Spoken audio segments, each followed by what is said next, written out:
When the final update for Destiny finally arrived, I was looking forward to trying out the new Seraph set on the Cosmodrome, thinking that they brought back Warmind cells, actual Warmind cells. To my dismay, I found out that they did not actually spawn Warmind cells, so initially, I thought, well, that kind of just killed the set. Nobody's going to use this. Why would they ever want something that's Warmind cells but not actually Warmind cells, if you know what I mean?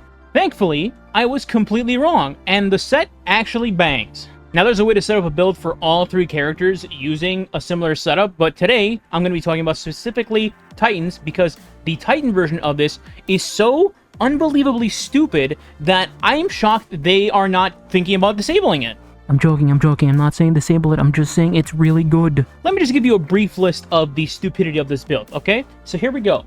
You get unlimited crystals and unlimited spamming of those crystals. You get unlimited ammo, unlimited explosions, DR out the wazoo, so you're basically unkillable.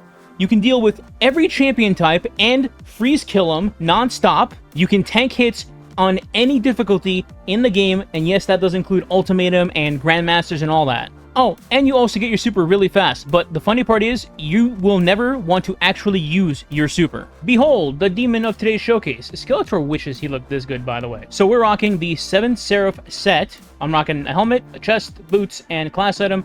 Here's the effect for those that are not familiar with this set yet. The 2-piece on this set is Rasputin's Wrath. I wish that was Wrath of Rasputin, but whatever, alright. Final blows with area effect damage, solar abilities, 7 Seraph weapons or Icarus weapons grant Warmind charges. Each stack of Warmind charge increases your weapons and your grenade stat. So basically, when it says AoE, it just means like Xenophage, Witherhoard, etc. The 4-piece is where it gets really dumb. Rasputin's Reprisal. While you have Warmind charges, defeating powerful combatants, destroying a construct or destroying a tangle releases a solar detonation that damages combatants and heals allies. Can you guess what stasis crystals are? Pretend it doesn't show it on the screen. So the name of the game is going to be Shattering Crystals, and when it comes to Shattering Crystals, your best friend in this game by a mile is going to be our energy weapon, Icebreaker.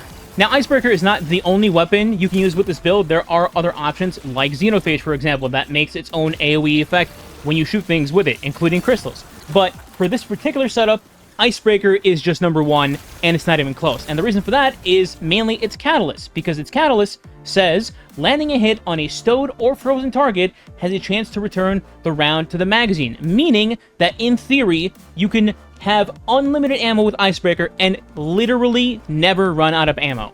That's not all, because with the Icebreaker Catalyst perk, you also have the Icebreaker Trait perk. Anyway, defeating a target, blah blah blah, or shattering a frozen target instead will trigger an ignition. And ignitions count as solar explosions. So you take the armor set that wants you to destroy constructs and cause explosions or AoE damage that wants to blow up said constructs and make explosions, and you have a match made in heaven. Joining our exotic weapon is going to be our exotic armor piece, which is going to be Icefall Mantle. Icefall Mantle got a rework recently. Here's its newest effect.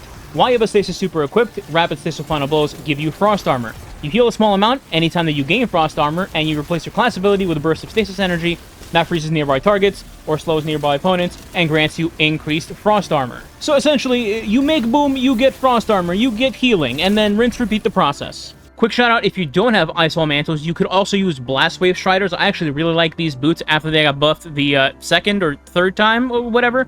Now they're actually really solid at doing the exact job that you need, which is stasis crystals. So if you don't have Icefall, use these. Back to your regularly scheduled Alien Manslaughter. So, what do you need stat-wise for this build on your armor? Here's the best part. You don't need anything. Not a thing. Nope. You could put 200 health and say, yep, build perfected.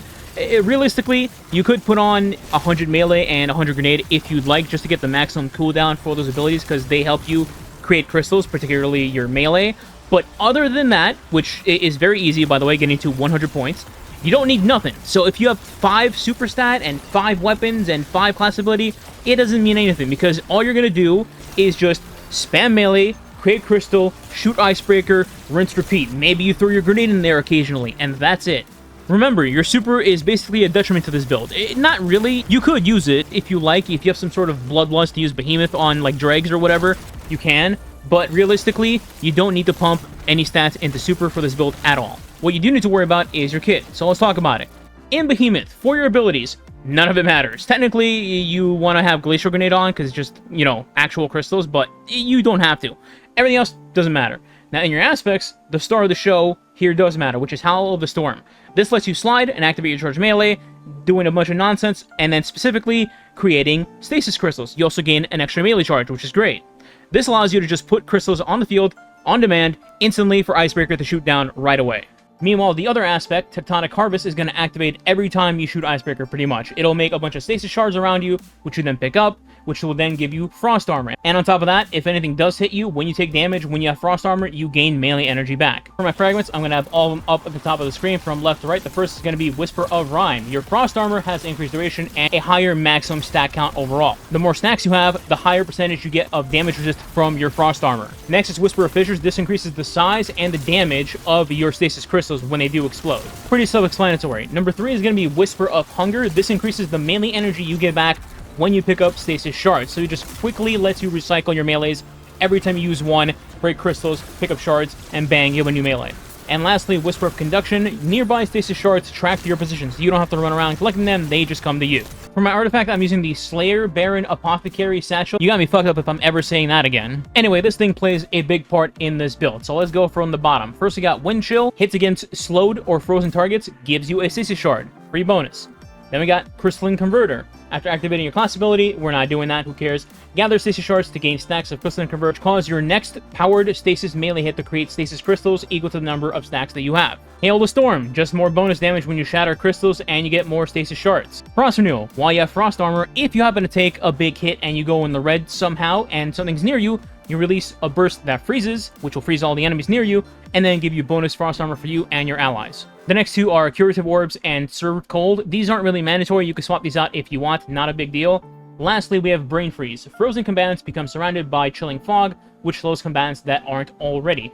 Given that you're just going to slide and put crystals everywhere, something will probably get frozen, and that something will freeze everything else around you at some point through this process. Either that, or you just blow everything up with Icebreaker. Speaking of Icebreaker, just a quick reminder, Icebreaker itself is intrinsic anti-barrier now, so it can take care of barrier chance. Meanwhile, your abilities, which will freeze or slow enemies, takes care of overloads and unstops. And here are the armor mods. Genuinely, 99% of this does not matter, but for the sake of just saying, hey, I have this on my armor, here we go. And my helmet. I got one copy of Dynamo. This helps me get to my super faster in the event that you like using Behemoth.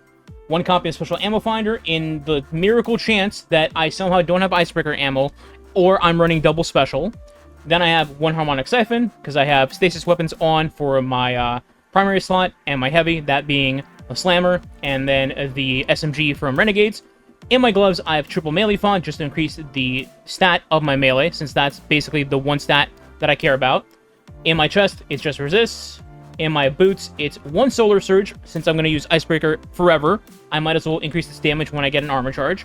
One copy of Elemental Charge. When you collect the Elemental Pickup, which stasis shards are, you get a chance to get an armor charge, which then feeds into your solar surge. And then I have one copy of Recuperation to give me health anytime I pick up an Aura of Power. Class item, I have Distribution, just to get some cooldown on my abilities in the event that I need them back, which is very unlikely, but you never know.